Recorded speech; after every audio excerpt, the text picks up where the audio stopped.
Arthur Bishop, Jason Statham, adalah seorang pembunuh bayaran profesional yang dikenal sebagai mekanik. Ia memiliki keahlian khusus dalam melakukan pembunuhan yang tampak seperti kecelakaan, bunuh diri, atau tindakan kriminal biasa. Setiap misinya dilakukan dengan presisi tinggi dan tanpa jejak, menjadikannya salah satu yang terbaik di bidangnya. Film dimulai dengan Bishop yang menyusup ke rumah seorang bos kartel Kolombia. Ia berhasil membunuh targetnya dengan cara yang sangat profesional, membuatnya tampak seperti tenggelam di kolam renang rumah tersebut.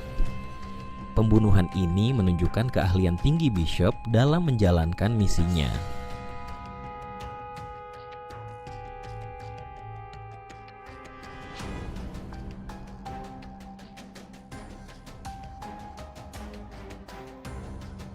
Setelah misi tersebut, Bishop kembali ke rumahnya di Louisiana, Amerika Serikat.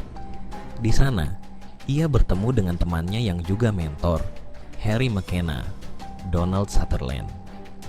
Harry adalah seorang pembunuh bayaran berpengalaman yang telah lama bekerja bersama Bishop. Mereka memiliki hubungan yang sangat dekat, hampir seperti ayah dan anak. Suatu hari, Bishop menerima perintah dari atasannya, Dean Sanderson, Tony Goldwyn, untuk membunuh Harry. Dean menjelaskan bahwa Harry telah melakukan pengkhianatan dalam sebuah misi di Afrika Selatan yang menyebabkan beberapa pembunuh bayaran lain tewas. Meskipun berat hati, Bishop melaksanakan perintah tersebut dan membuatnya tampak seperti perampokan mobil yang berakhir tragis.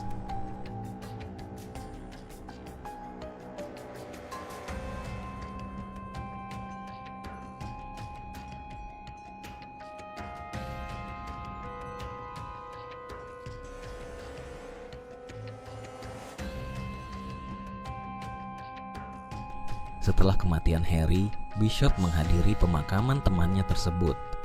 Di sana, ia bertemu dengan Steve McKenna, Ben Foster, putra Harry, yang sangat marah dan ingin membalas dendam atas kematian ayahnya.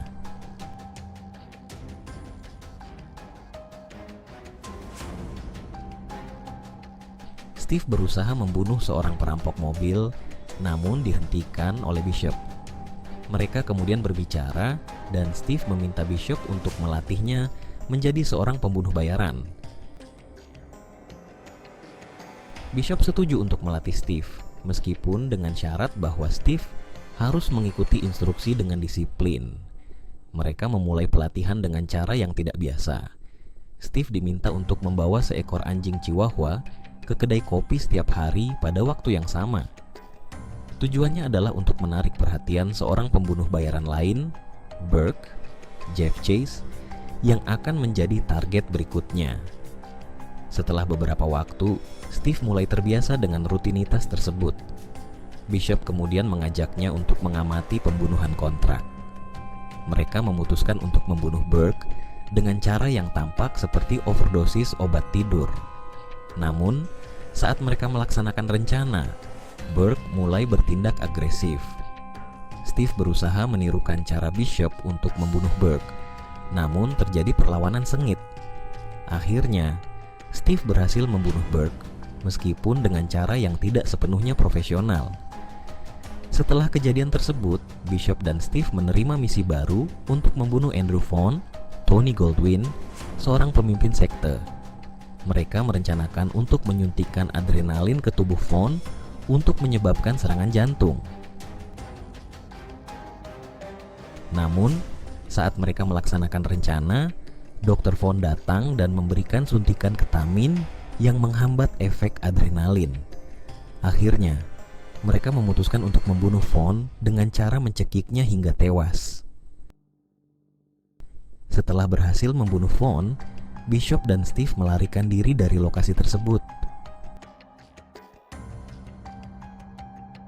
Di bandara, Bishop bertemu dengan seorang pembunuh bayaran yang seharusnya dibunuh dalam misi yang gagal di Afrika Selatan. Pembunuh tersebut mengungkapkan bahwa Dean adalah orang yang bertanggung jawab atas kegagalan misi tersebut dan bahwa Harry dijebak untuk menutupi kesalahan Dean. Bishop menyadari bahwa ia telah diperdaya dan bahwa Harry tidak bersalah.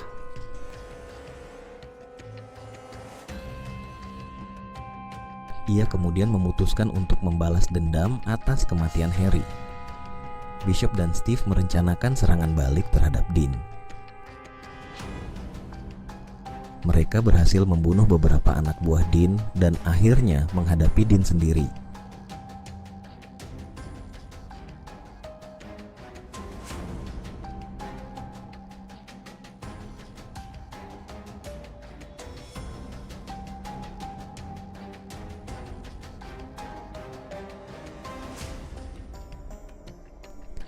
Setelah berhasil membunuh Dean, mereka berhenti untuk mengisi bahan bakar.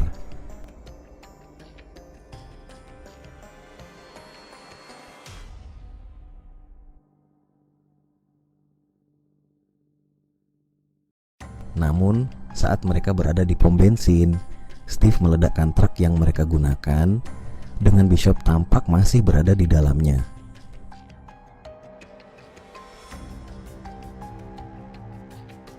Steve kembali ke rumah Bishop dan melakukan dua hal yang sebelumnya dilarang oleh Bishop.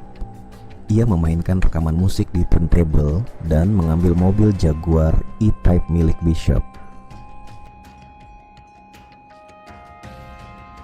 Saat mengendarai mobil tersebut, Steve menemukan sebuah catatan di kursi penumpang yang bertuliskan, "Steve, jika kamu membaca ini, berarti kamu sudah mati." Menyadari bahwa mobil tersebut dipasangi bom, Steve tertawa sebelum mobil tersebut meledak, menewaskannya. Adegan terakhir menunjukkan bahwa Bishop berhasil selamat dari ledakan truk dan melarikan diri dengan truk cadangan. Ia menghilang tanpa jejak, meninggalkan pertanyaan tentang masa depannya.